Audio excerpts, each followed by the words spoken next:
Қайырлы күн, күндеріңіз сәтті өтсін. Бүгін сіздермен бірге қарапайым заттардан жасалатын, өте тез дайындалатын осындай дәмді тағам түрін ұсынғым келеді. Ең алдымен картоп, пияз және де сәбізімізді көбіктеп турап аламыз. Салмасын дайындап аламыз. Тартылған етімізге пиязымызды қосып, дәміне қарай тұз бұрышын қосамыз. Жақсылап араластырып аламыз.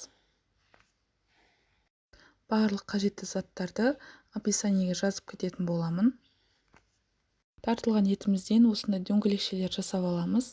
Табамызға майымызды құйып, пиязымызды қуырып аламыз.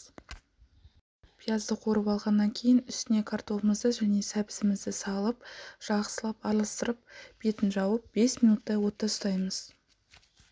Дәміне қарай паприка, қарабұрыш, тұз және де дәмдеуіш қолдандым.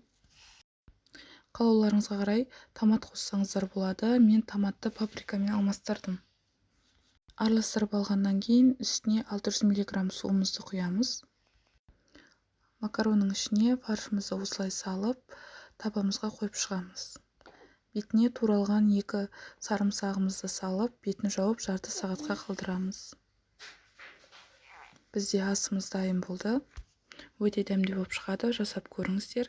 Каналға жазылуды ұмытпаңыздар. Ас болсын.